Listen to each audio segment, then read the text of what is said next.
के प्राणोस्मि प्रज्ञात्मा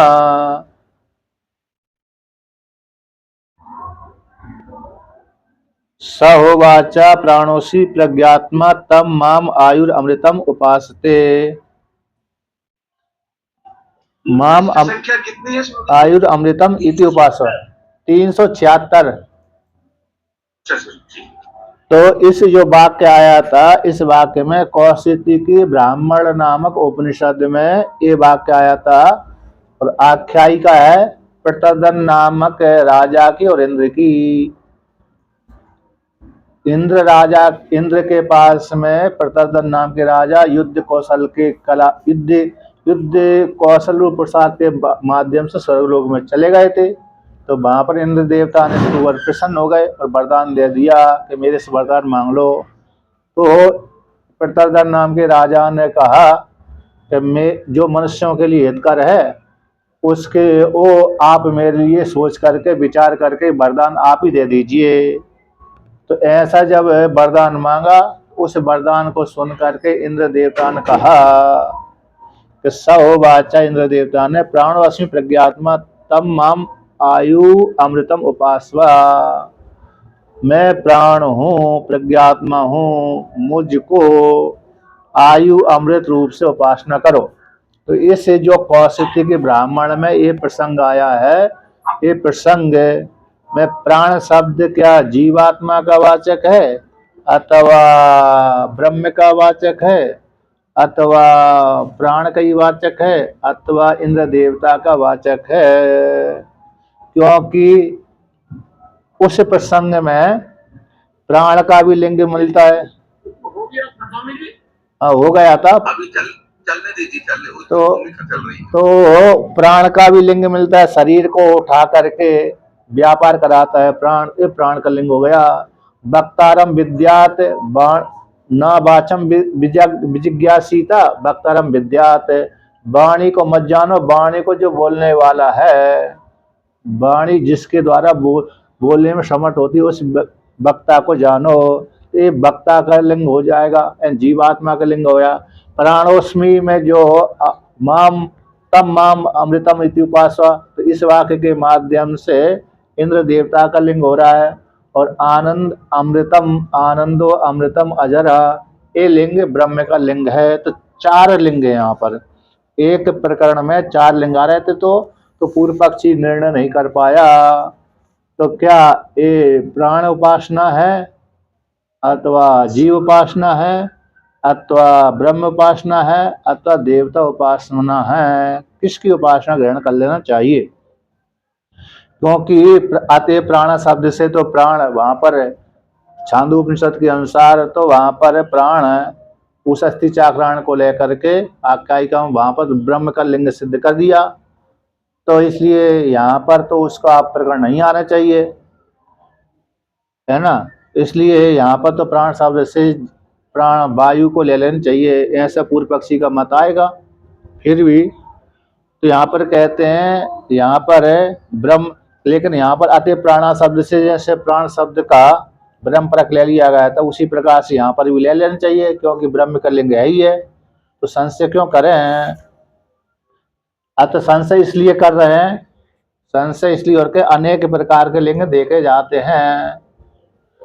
पूर्व पक्ष सिद्धांति कहता है कि भाई जैसे अतः प्राणा शब्द से प्राण शब्द वहां पर ब्रह्म का वाचक था इस सूत्र के द्वारा उस चाक्रायण विद्या में, उसी प्रकार से यहाँ पर भी आनंदो अमृतो अजरा इत्यादि वाक्य भी ये ब्रह्म का सिद्ध कर रहा है। इसलिए संशय नहीं होना चाहिए। इस प्रकरण को ब्रह्म का ही प्रकरण मान लेना चाहिए। तो पूर्व पक्षी कहता है भाई अनेक प्रकार के लिंग देखे जाते हैं, इसलिए यहाँ पर संशय हो रहा है, किसको ग्रहण करना चाहिए।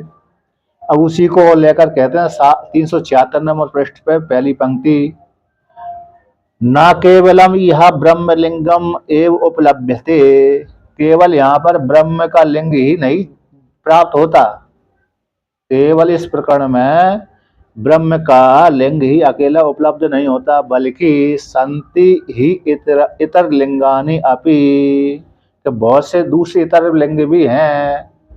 कहाँ पर? इस प्रकरण में कौशिकी ब्राह्मण के प्रतर्दन नामक प्रकरण में इतर लिंग भी हैं। वहां पर 8 अध्याय लगभग आते हैं। उस ये जो प्रकरण है उस क्यों कौशिकी की ब्राह्मण है, उसमें बहुत बड़ा उपनिषद है ये भी। इसमें उपनिषद में कितने अध्याय हैं?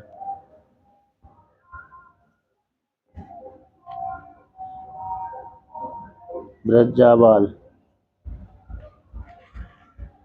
हाँ 4 अध्याय हैं इसमें। कौशिकी की ब्राह्मण में उपनिषद है 4 अध्याय वाला, लेकिन 4 अध्याय होने पर भी बहुत बड़ा इस उपनिषद है, गद्य वाला है। तो इस प्रकार से तो वहां पर उस मतलब प्रतदन का भी प्रकरण आता है, श्वेत केतु का भी प्रकरण आता है, अन्य अन्य का भी प्रकरण आता है। 4-5 प्रकरण आते हैं एक एक अध्याय में। 4 अध्याय तो 4 प्रकरण आते हैं उसमें।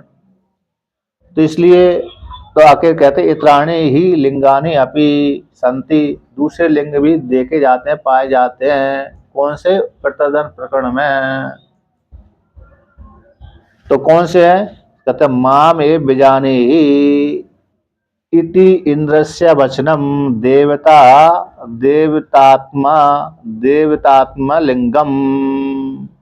माम ए बिजानी, मुझको ही जानो। माम एव योग एव अन्य योग व्यवच्छेद कर दे, अन्य योग व्यवच्छेद, अन्य का व्यावर्तन कर दिया, अन्यों को हटा दिया। मुझको ही जानो, दूसरे को मत जानो। तो माम ए बिजानी, इस वाक्य के द्वारा इंद्र का वचन है। इति इंद्रस्य वचनम, ये इंद्र का वचन है। तो ये देवतात्म लिंगम, देवता के स्वरूप का बोध कराने वाला लिंग है। मां मुझको ही, ऐसा नहीं कहा इंद्र देवता ने परमात्मानम परमात्मानम बिजान ही, ऐसा नहीं कहा। ईश्वरम बिजानी ऐसा नहीं कहा। प्राणम बिजानी ऐसा नहीं कहा, बल्कि मां में बिजानी, मुझको ही जानो हो। इसलिए इंद्र का वचन है, इसलिए इंद्र कहता है मेरे को देखो, मेरे को जानो, मैं कौन हूँ। इस प्रकार से तो इंद्र देवता का लिंग हो गया। अब दूसरा लिंग कौन सा है? इदम शरीरम परिगृह, परिगृह्य उत्थापयति। कहते हैं जब इदम शरीर को ग्रहण करके जीवात्मा जब सुषुप्ति अवस्था में चला जाता है, तब इंद्रिय के कार्यों का, इंद्रिय और इंद्रियों का जो व्यापार सारा ठप हो जाता है ना। इंद्रियों का जो कार्य है, इंद्रिय जिस विषय को ग्रहण करती है वो विषय को ग्रहण करना बंद हो जाता है। जीवात्मा जब सुषुप्ति अवस्था में चला जाता है तब इंद्रियों का व्यापार समाप्त हो जाता है। इंद्रियों की वृत्ति मन में लीन हो जाती, मन प्राण में लीन हो जाता है। इसलिए तो प्राण में लीन हो जाता है। तो वहां पर प्राण यदि जागृत अवस्था में ना आए तो इंद्रियों में व्यापार नहीं हो सकता।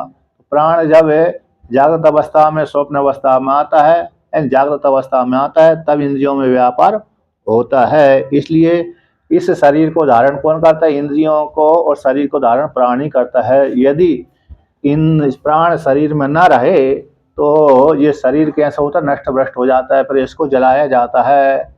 जलाने के लिए या तो गाड़ने के लिए क्या किया जाता है? ले जाए जाते शमशान घाट में।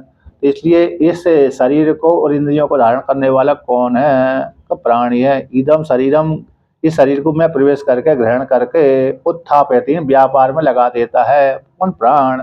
इसलिए ये शब्द इति, ये जो लिंग आया है प्राणम लिंगम, उत्थापयति, उठा देता है। उदान का कर्म ऊपर उठाना ही होता है। प्राण जो उदान नामक जो प्राण है उसका कर्म ही उठाना ही होता है। उत्थापयति, इन व्यापार में लगा देता है। इस प्राण का लिंग है। अब जीवात्मा का लिंग वर्णन करते हैं। न वाचम जिज्ञासीता वक्तारम विद्यात इत्यादि जीवलिंगम। वाणी को मत जानो, वाणी की उपासना मत करो, बल्कि वाणी को जो बोल जानने वाला है ना, वाणी जिसकी सामर्थ्य से विषयों का प्रकाशन करती है उस वक्ता को जानो। वक्तारम विद्यात, वक्ता की उपासना करो, वक्ता को जानो। तो जीवलिंगम, तो जीवलिंग है। ब्रह्म का लिंग तो हो ही गया, आनंदो अमृतो अजर अमृतो। तो ये अरे इंद्र देवता का लिंग है, देवता का लिंग है, प्राण का लिंग और जीवात्मा का लिंग, 4 प्रकार के लिंग हैं। तो इसलिए चार लिंग हो जाने के कारण अब संशय हो जाता है कि किसको ग्रहण करना चाहिए, किसको त्याग कर देना चाहिए। ऐसी प्राप्ति होता उपपन्ना संशय, इसलिए यहाँ पर संशय हो जाता है कि चार में से किसका ग्रहण करना चाहिए, किसको त्याग कर देना चाहिए, किसका प्रसंग है ये प्रकरण प्रतदन नामक जो प्रकरण है, इंद्र प्रतदन नामक प्रकरण ये किसका है। तो ऐसी प्राप्ति हो जाने पर पूर्व पक्षी कहता है तत्र प्रसिद्धे वायु प्राण इति प्राप्ते, कहते प्राण शब्द तो वायु का विकार ही प्रसिद्धि है, वायु का विकार प्राण ये लोक में प्रसिद्ध है। प्राण शब्द कह देने से भाई किसका नाम आता है, प्राण शब्द यदि प्रयोग कर दिया तो सीधा सीधा आता है वायु का विकार। इसी लोक में और वेद में दोनों जगह ही प्राण शब्द वायु का विकार रूप से प्रसिद्ध है।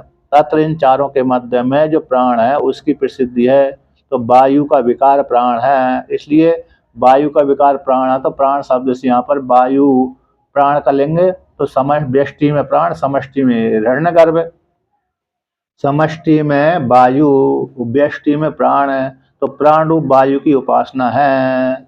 ऐसी पूर्व पक्षी के द्वारा प्राप्त हो जाने पर, पूर्व पक्षी के द्वारा प्राप्त हो जाने पर सिद्धांती कहता है, इस विषय में हम कहते हैं प्राण शब्दम ब्रह्म विज्ञेयम।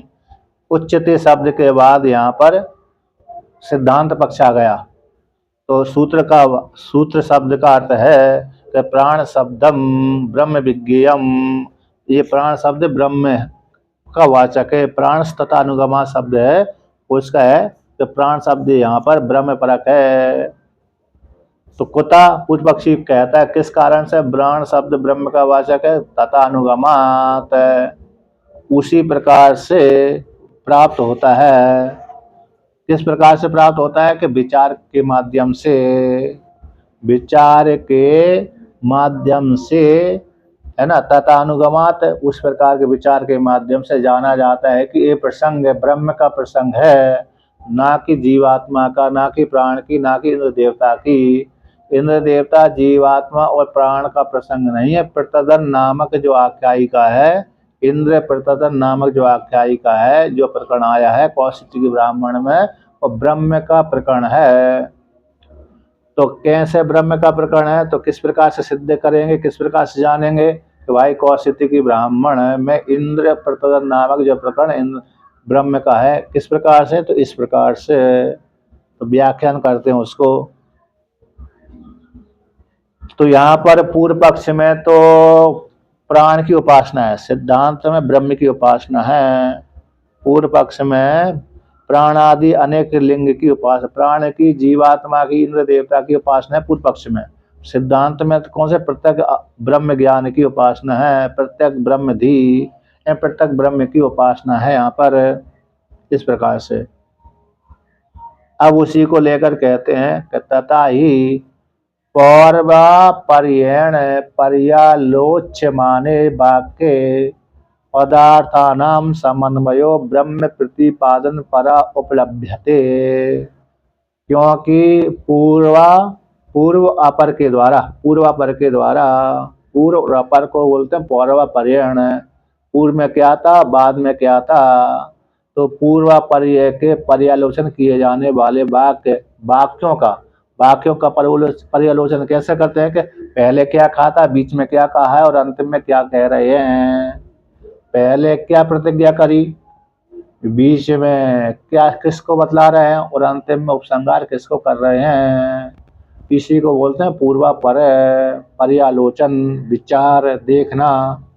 तो पूर्वापर्य के माध्यम से, पूर्वापर्य के द्वारा पर्यालोचन किए जाने वाले यानी वाक्यों का पर्यालोचन किए जाने पर, विचार किए जाने पर, देखने पर पदार्थानाम, इन पदों के अर्थों का समन्वय, पदों के अर्थों का समन्वय किसमें हो जाएगा, ब्रह्म प्रतिपादन पर उपलब्धते, ब्रह्म के प्रतिपादन परक में ही इन वाक्यों की उपलब्धि होती है, जानी जाती है कि शुरू में भी ब्रह्म का प्रसंग है, बीच में भी और अंतिम में भी ब्रह्म का प्रसंग है। तो पूर्वापर्य पर्यालोचन वाले वाक्य में पदों का अर्थ से ये निकला हुआ है कि ये सारे वाक्य, ये प्रकरण ब्रह्म का बोध कराने वाला है। तो तो फिर उसको सिद्ध करते हैं, विवरण करते हैं। यहाँ पर कहते हैं तथा ब्रह्म परक रूप से पदों का अन्वय जाना जाता है, इसलिए हा इति अर्थम, हा हेतु हेतु अर्थम, इस प्रकार से। अब उसी को विवरण करते हैं। उपक्रमे तावत् वरम विवृणीष्व इति इंद्रेण उक्तः प्रातर्दनः परमं पुरुषार्थम वरम उपचिक्षेप।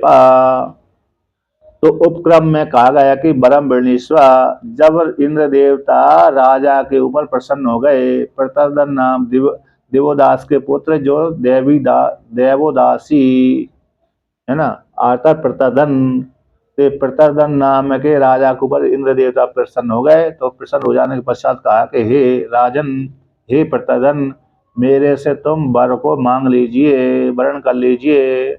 ऐसा इंद्र के द्वारा कहे जाने पर प्रतर्दन ने कहा, हे इंद्र देवता, परम पुरुषार्थम वरम उक्चिक्षेपा, मैं तो परम पुरुषार्थ मांगना चाहता हूँ।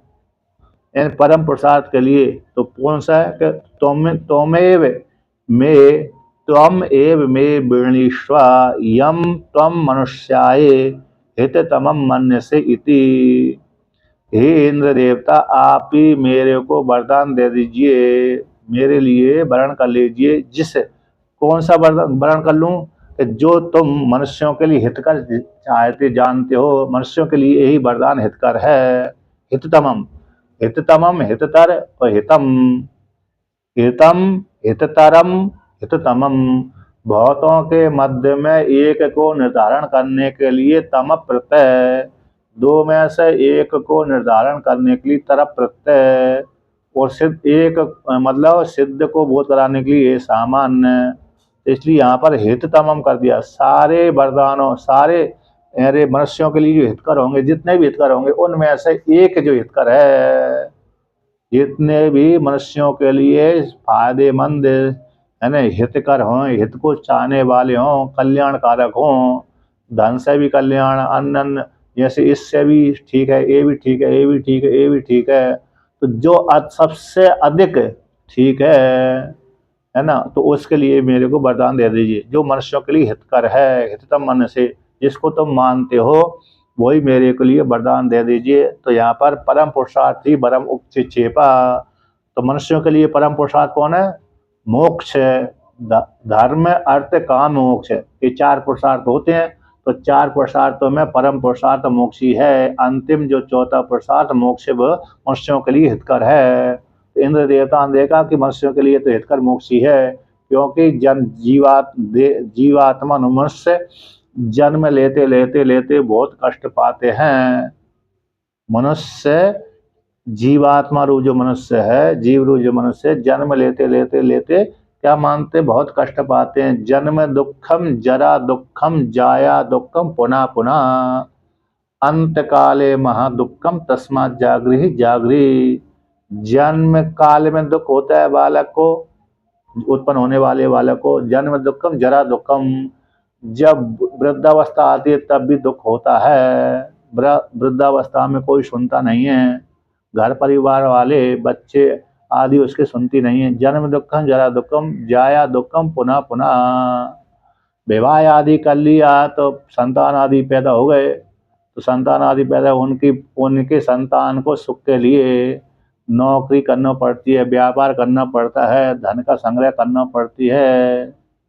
तो जन्म दुखम, जरा दुखम, जाया यानी पत्नी होती है, तो पत्नी पुरुष का भी उपलक्षण होती है। तो दोनों ही जब विवाह कर लेते हैं तो दोनों ही धन कमाने के लिए परेशानी को उठाते हैं।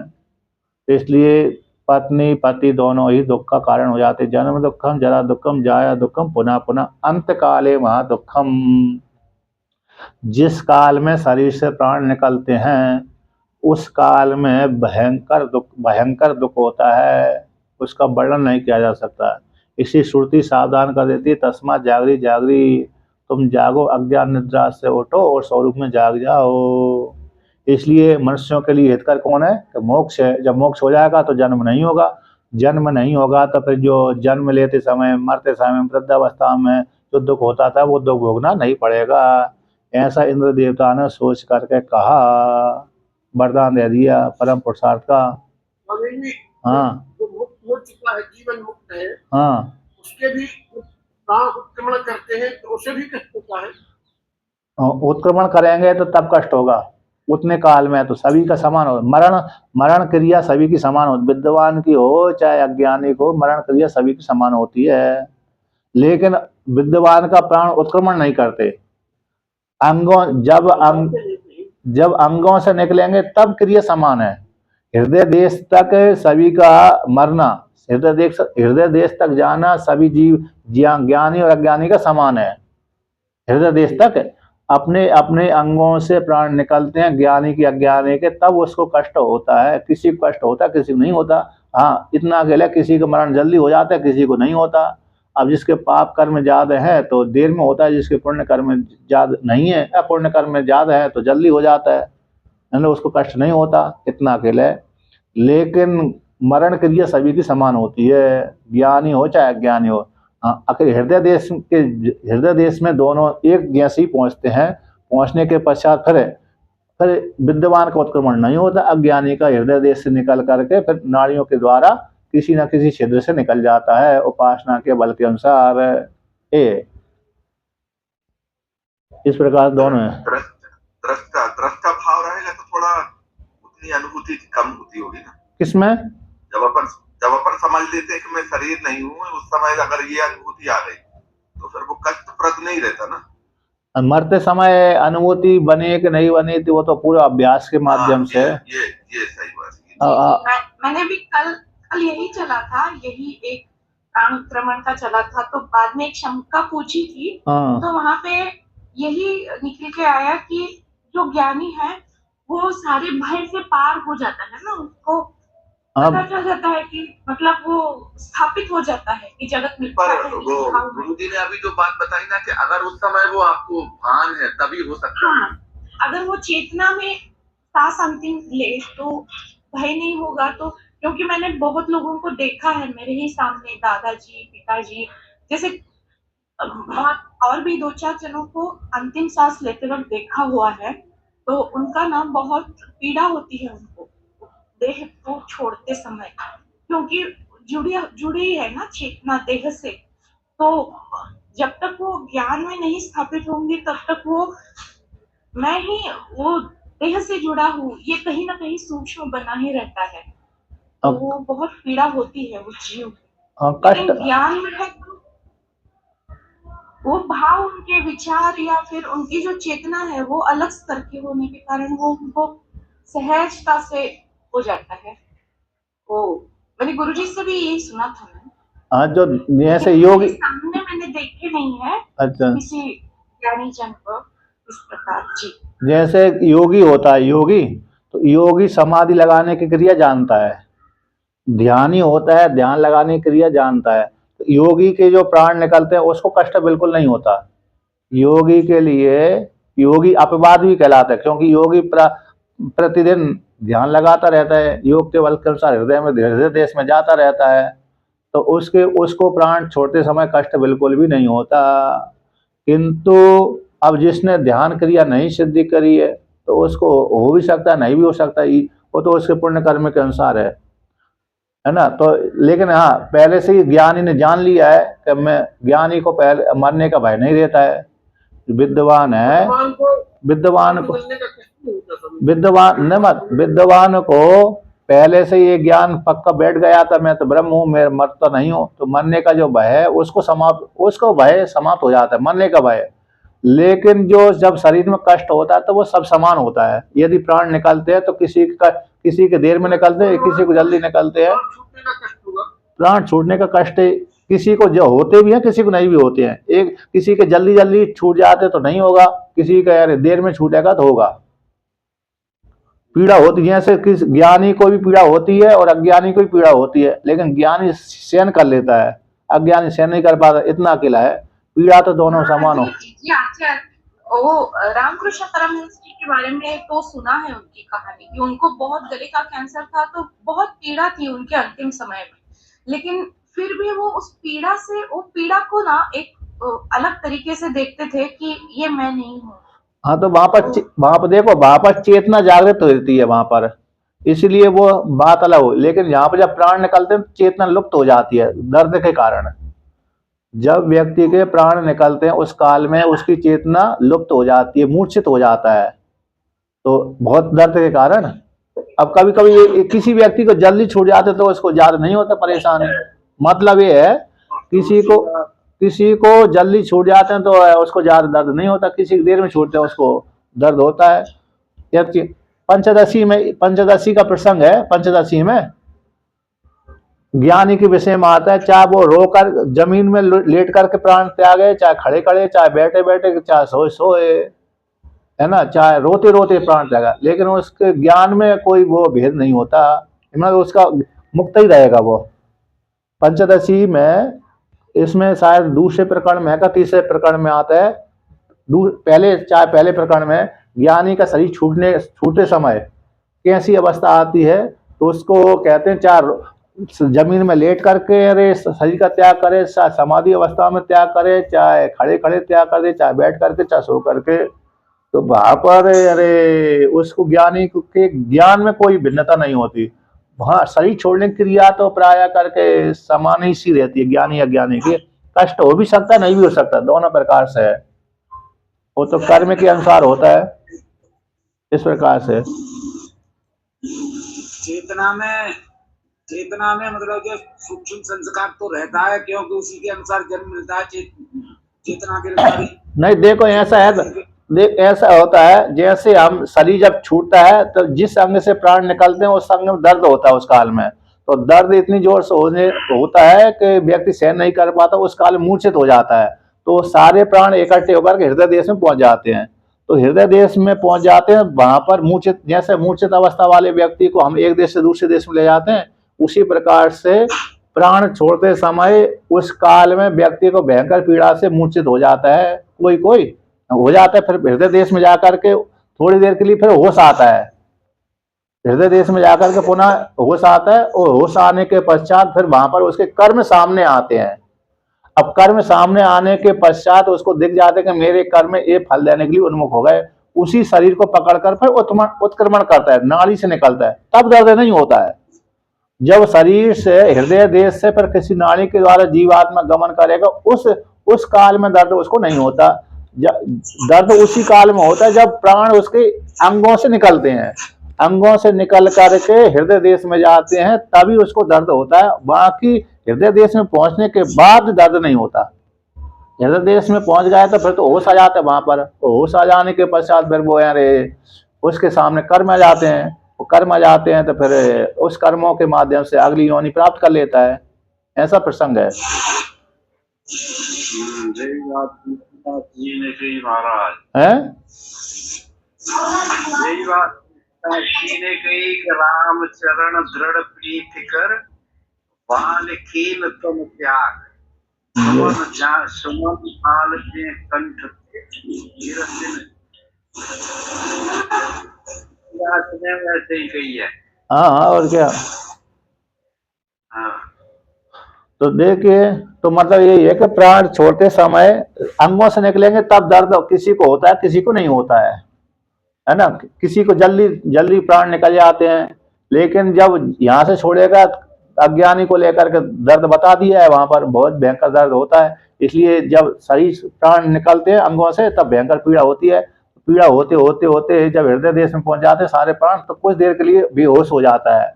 बेहोश होकर के हृदय देश में अवस्थित रहता है, फिर वहां से फिर व्यक्ति को पुनः चेतना जागृत होती है, और चेतना जागृत हो जाने के पश्चात फिर वहां पर उसके कर्म सामने आ जाते हैं। उसी कर्म को जान लेता कि ये कर्म मेरे लिए फल देने वाले हैं भविष्य काल में, उसी शरीर को पकड़ कर शरीर का त्याग कर देता है।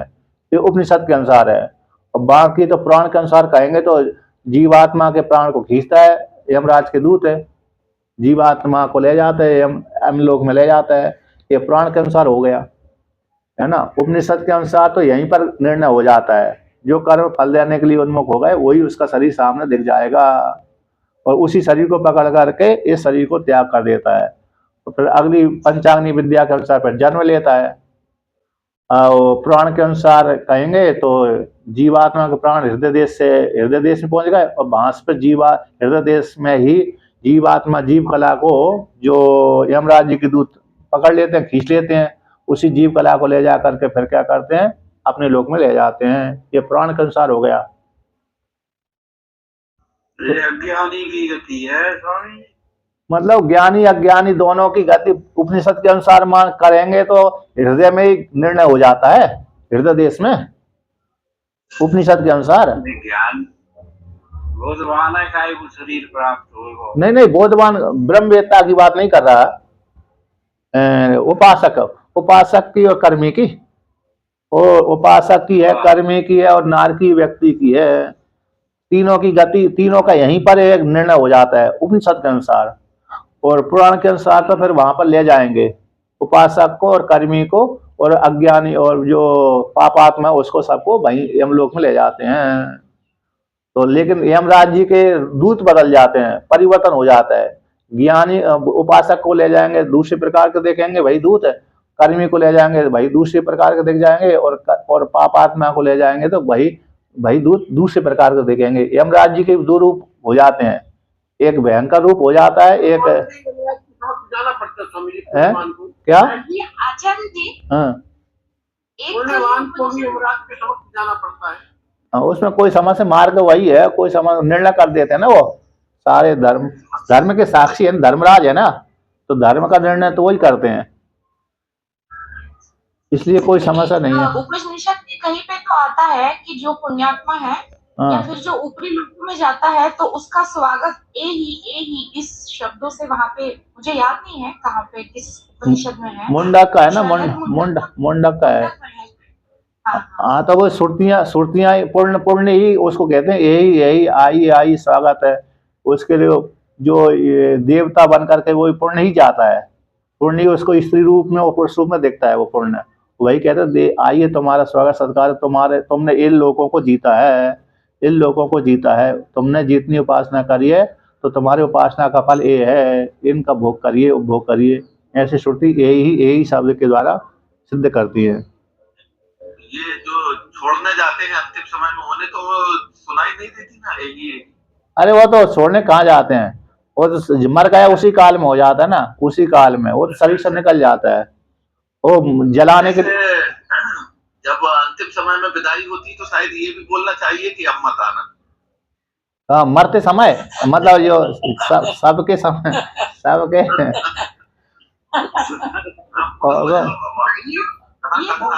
डिसीजन है ना, जो समय से परे देख सकते थे तो उनको पहले ही वो सारा दिख जाता था ना, तो ऐसे ऋषियों ने ये लिखा हुआ है।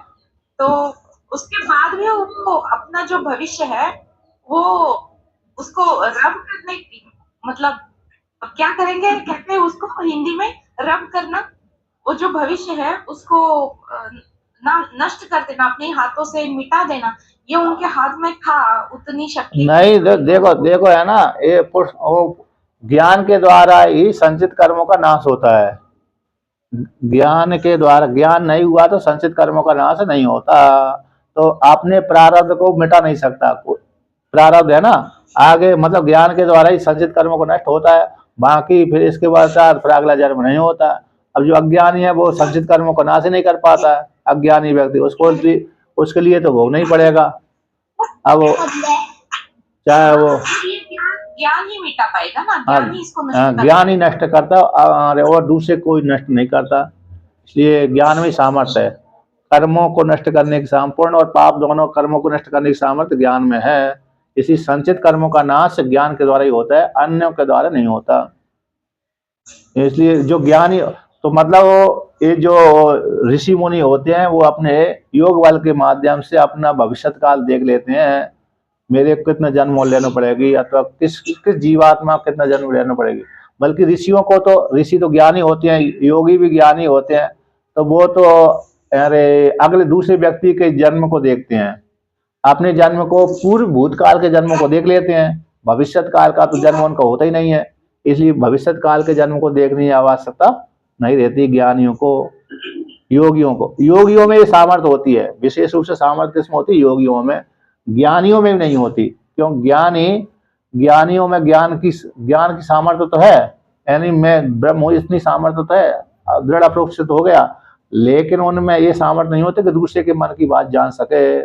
ये धर्म है, ये दूसरे के मन की बात को जानना योग का बल है, योग की सामर्थ्य है।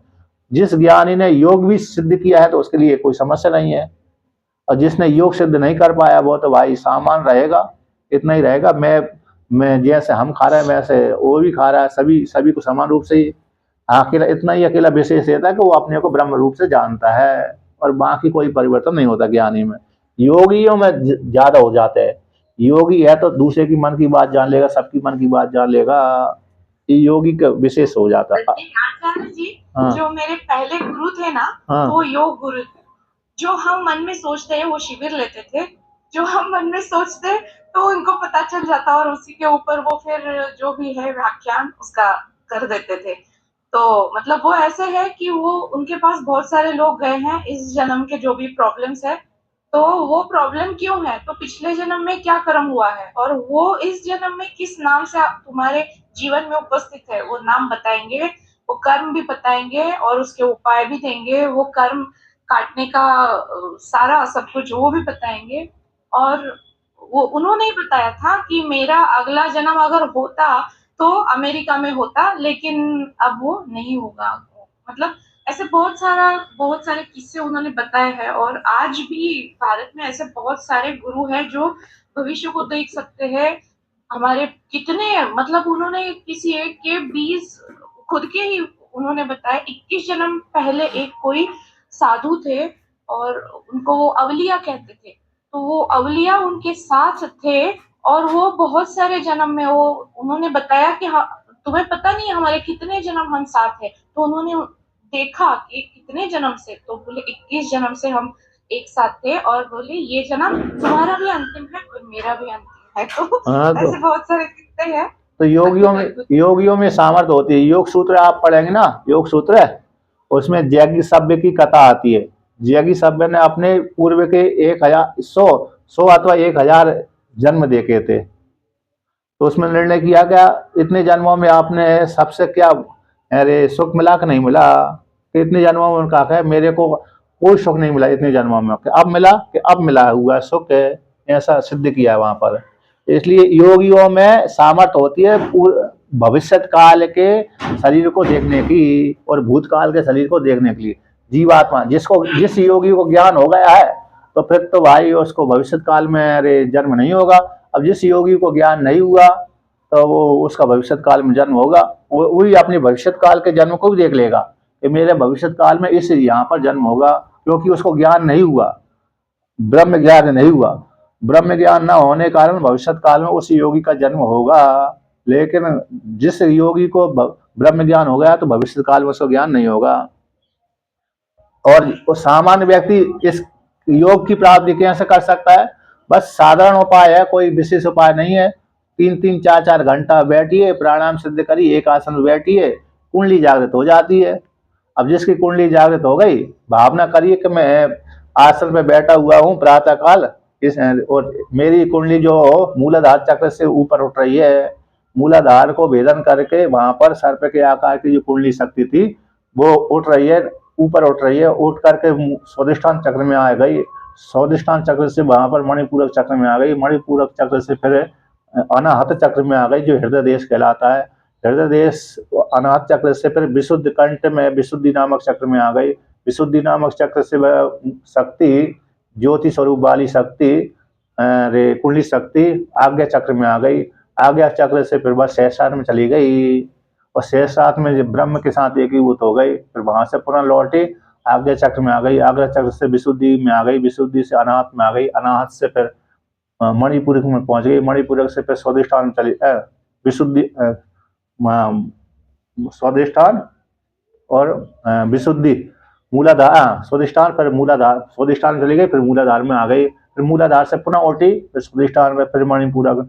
ऐसी बार बार अभ्यास करने पर कुंडली शक्ति जागृत हो जाती है। भाई जब कुंडली शक्ति हाँ ले जाना और वापस दोनों करना है, बार बार अभ्यास करना है। तो बार बार अभ्यास करते करते करते आपको फिर समाधि भी लग गई तो आप अपने बल से उतार सकते हैं। उसमें यही शक्ति है कि कुंडली को ऊपर उठाना, कुंडली को नीचे लाना फिर ऊपर उठाना। भावना करते करते करते भाव से ही तो कुंडली जागृत होती है। अब हमने भावना करते करते करते करते करते करते वो कुंडली सिद्ध हो जाती है, अपने आप ही उठ जाती है। एक बालक ने तो है ना, एक महात्मा बन गया था, बालक ने भावना करी कि मैं शरीर से निकल रहा हूँ, वो भावना करते करते शरीर से निकल जाता था। ये भावना का प्रभाव है, जैसी भावना करेंगे उसी प्रकार सिद्ध हो जाएगी। इसी कुंडली शक्ति ऐसे ही तो सिद्ध होती है। पहले त्रिबंध का अभ्यास कर ले, फिर इसका कर ले। महाराज भी निकल जाते थे शरीर से, हैं? पात्री जी महाराज भी निकल जाते थे शरीर से। हाँ, तो एक कुंडली वो सिद्ध तो थे, ऐसे बुद्धिमान बड़े विद्वान तो थे ही शंकराचार्य, मतलब करपात्री जी महाराज। हाँ, बड़े विद्वान थे, इसलिए योग बल संपन्न थे। फिर भी मतलब ये है तो मतलब कुंडली शक्ति हमको जगाना है ना, तो इस प्रकार से हम जगा सकते हैं। कोई भी, चाहे स्त्री हो चाहे पुरुष हो, इस प्रकार से जगा सकता है, जगा सकती है, जगा सकता है। और ये उपाय है सीधा, ये उपाय दिए हैं अरे देवी भागवत पुराण में। देवी भागवत पुराण से मैं बोल रहा हूँ, इसमें देवी भागवत पुराण में है, वहां पर कुंडली शक्ति जागरण करने की प्रक्रिया आई है। इस प्रकार से भावना करे, चिंतन करे। और अन्य जगह भी है, स्वतंत्र कुंडली शक्ति भी आती होगी, हठ योग प्रदीप का थोड़ा हट करना पड़ती है, थोड़ा हाँ हट करना पड़ती है। हट नहीं करेंगे तो फिर वो सिद्ध नहीं होगा, क्योंकि सामान हट नहीं करता व्यक्ति, इसलिए आसन सिद्ध नहीं होती। थोड़ा हट, जो आपने जो प्रक्रिया समझा ये भी पूरा अक्षरशः ऐसा ही है, और उन्होंने त्रिबंध का भी दिया है कि पहले त्रिबंध का अभ्यास करें फिर ये करें। हाँ, और क्या ज्यादा सा करना पड़े, सीधा सीधा भावना करो और क्या ना, इतना है। एक आसन पे बैठे रहना चाहिए, एक आसन पे ग्रीवा आदि सीधी करनी चाहिए, है ना। तो इस प्रकार से ये आपने जो वो उसमें है ना, क्या नाम है उसका, श्वेतास्त्र उपनिषद में, वहां पर संकेत मात्र आया था, संकेत मात्र। लेकिन देवी भागवत पुराण में, देवी गीता में स्पष्ट आया है, तो उसके अनुसार कर सकते हैं, ये जगाने के लिए। अब देखिए आगे चलते थोड़ा और, तो यहाँ पर मनुष्यों के लिए हितकर कौन है? ब्रह्म ज्ञान, है ना। ब्रह्म ज्ञान ऐसा वरदान इंद्र देवता ने दे दिया। तो तस्मय, आगे पढ़ते हैं 377 नंबर पृष्ठ की चौथी पंक्ति, तस्मय हेते तमत्वेन उपदिश्यमानः प्राणः कथम परमात्मा न स्यात्। कहते उसके लिए, किसके लिए? मनुष्यों के लिए हिततमत्त रूप से, मनुष्यों के लिए हिततमत्त रूप से उपदिश्यमान होता हुआ प्राण, प्राणोस्मि ऐसा प्रयोग किया था इंद्र देवता ने, प्राणोस्मि अस्मि, प्राणोस्मि प्रज्ञात्मा। तो प्राण वह कैसे परमात्मा नहीं होगा? क्योंकि हिततम रूप से, हिततमत्त रूप से प्राण परमात्मा ही हो सकता है। प्राण फिर जड़ प्राण नहीं हो सकता। जड़ प्राण मनुष्यों के लिए हिततम नहीं है। हित तो हितकर तो हो सकता है, लेकिन हिततम नहीं है ना। इसलिए इंद्र देवता ने कह दिया मैं प्राणोस्मि, प्राणोस्मि प्रज्ञात्मा, अमृतम आयु अमृतम इति उपासव इत्यादि वाक्य द्वारा प्रयोग किया गया, तमाम आयु अमृतम इति उपासव। तो वहां पर प्राण शब्द आए, प्राण परमात्मा का ही वाचक है, क्योंकि हिततमत्त रूप से परमात्मा ही हो सकता है। सबके लिए हितकर कौन है? मोक्षी है, परम पुरुषार्थ मोक्षी है। हर व्यक्ति सुख को चाहता है, कोई व्यक्ति ऐसा नहीं चाहता कि अरे दुख होए, जड़ हो जाए। प्राण तो जड़ है, प्राण तो कैसे जड़ है, और आत्मा ब्रह्म ही चेतन है, सुख स्वरूप है। तो सुख स्वरूप हर व्यक्ति सुख को ही चाहता है, दुख को, जड़ को कोई नहीं चाहता। इसलिए प्राण शब्द वहां पर परमात्मा का ही वाचक है। अब कितने इतना ही अकेला नहीं, दूसरी उपनिषद में भी आता है कि नहीं अन्यत्र परमात्म ज्ञानाद हिततम प्राप्ति अस्ति। कहते परमात्म ज्ञान से भिन्न अन्यत्र में हिततम की प्राप्ति नहीं होती। परमात्म ज्ञान है आत्मज्ञान, ब्रह्म ज्ञान, आत्मज्ञान, परमात्म ज्ञान से भिन्न, अन्यत्र भिन्न में हिततम की प्राप्ति नहीं होती। उसी को श्वेतास्त्र उपनिषद के द्वारा कहा गया है, तमेव विदित्वाति मृत्युमेति, तमेव विदित्वाति मृत्युमेति नान्यः पंथा विद्यते अयनाय इत्यादि श्रुतिभ्यः। कहते तम परमात्मानम, उसमें भी वाक्य आता है पुरुष सूक्त में, पुरुष सूक्त का भी ये वाक्य है, ये श्वेताश्वतरोपनिषद का ही वाक्य है कि तम उस परमात्मा को जान करके अति मृत्यु से पार हो जाता है। एति गच्छति, जो जन्म मरण वाली जो अति मृत्यु है उससे पार अतिक्रम कर जाता है। जन्म मरण वाली जो मृत्यु है उससे पार कर जाता है। अविद्या आदि जो मृत्यु है उससे पार कर जाता है। हम मम वाली जो मृत्यु है उससे पार कर जाता है। हम मम वाली मृत्यु, अविद्या वाली मृत्यु, आने जाने वाली मृत्यु है उससे पार कर जाता है।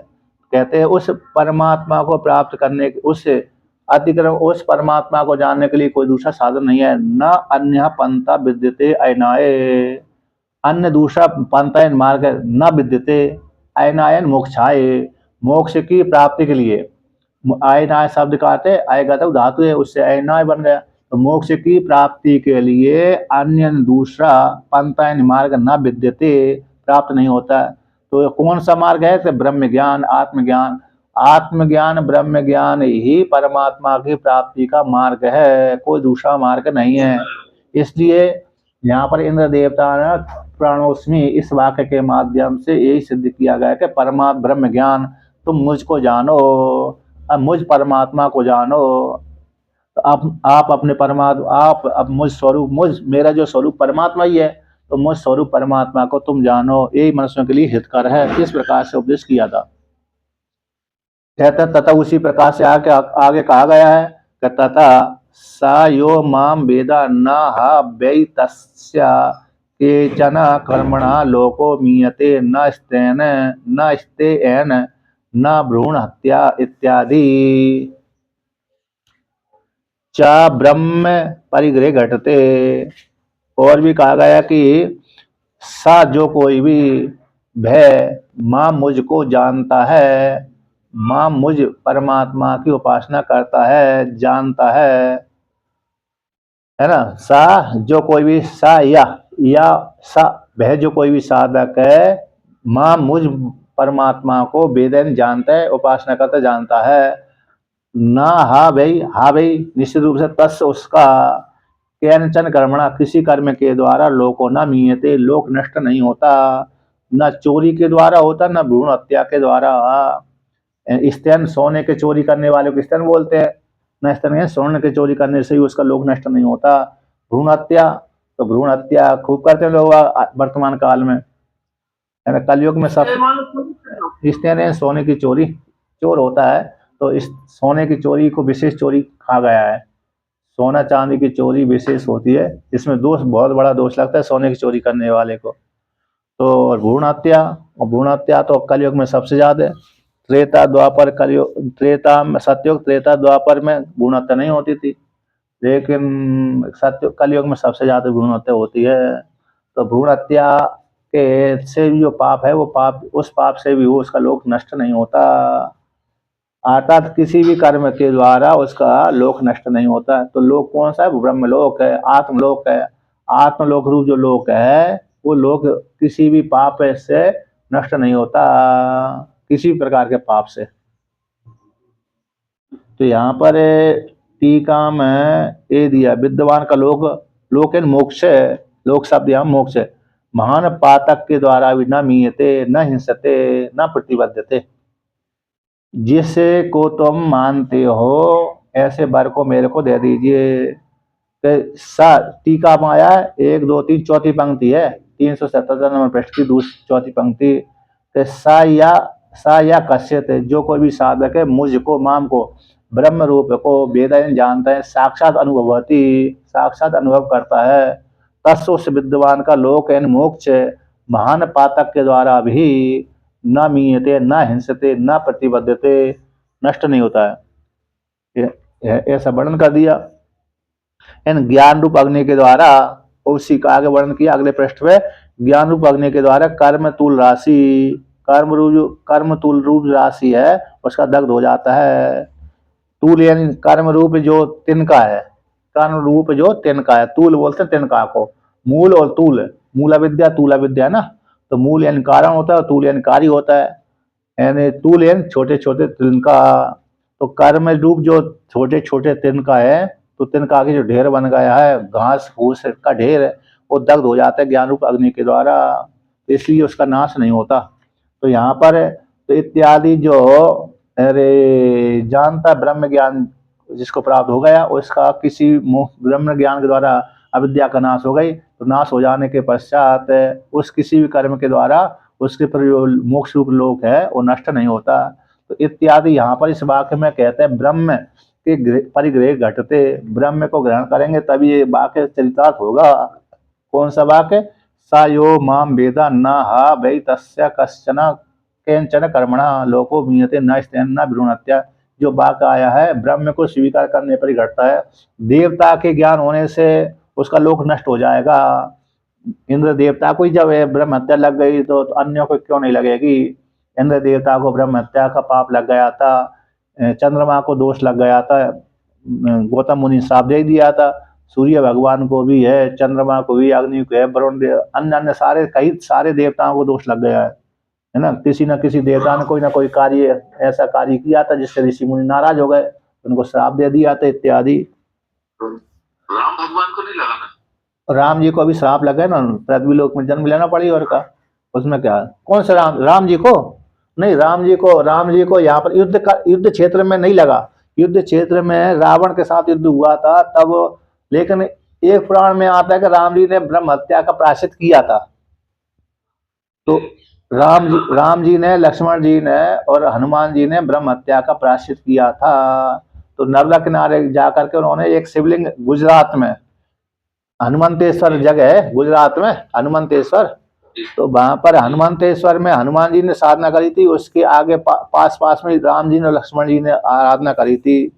रावण से युद्ध करने के पश्चात, विजय प्राप्त करने के पश्चात उन्होंने अयोध्या का राज किया था। राज करने के बाद फिर उन्होंने, भगवान शिव जी ने किसी कारण विशेष से कहा कि ये ब्रह्म हत्यारे हैं, इनके मुख नहीं देखना चाहिए।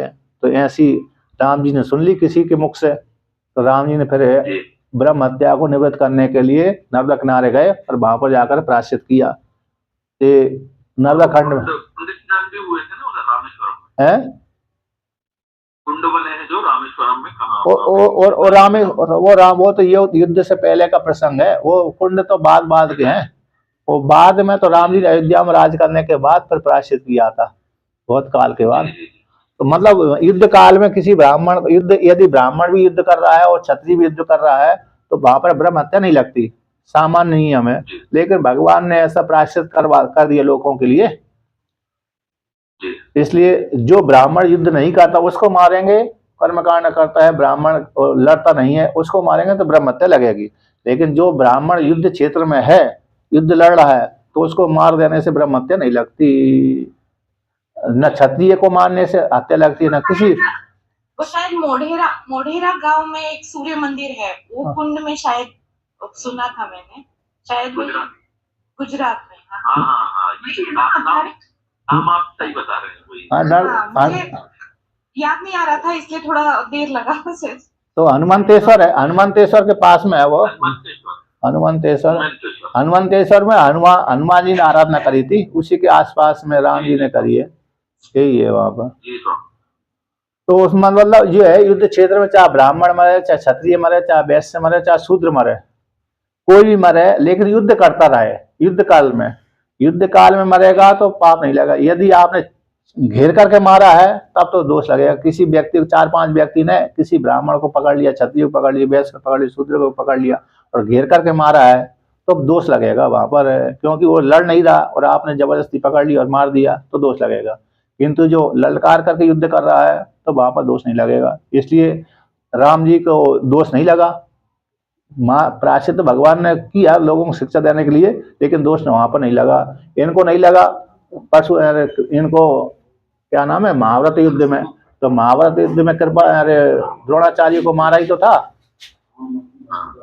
तो द्रोणाचार्य को मार दिया तो फिर उसको दोष लगना चाहिए, तो नहीं लगा। फिर भी बोल तो दिया था ब्रह्म हत्यारा, लेकिन दोष नहीं लगा वहां पर, क्योंकि वहां पर मारने के लिए पैदा हुआ था धृष्टद्युम्न। तो ये बात आता है। इसलिए यहाँ पर क्या है, एक पंक्ति और कह देते हैं कि ब्रह्म ज्ञानेन ही सर्व क्षया प्रसिद्धा, सर्व कर्म क्षय प्रसिद्धा। ब्रह्म ज्ञान के द्वारा ही संपूर्ण कर्मों को क्षय की प्रसिद्धि है लोक में, वेद में। ब्रह्म ज्ञान के द्वारा संपूर्ण कर्मों को क्षय हो जाते हैं, ऐसा प्रसिद्ध है। कौन सा वाक्य आया है? क्षीयन्ते चास्य कर्माणि तस्मिन् दृष्टे परावरे इत्यादि श्रुतिषु।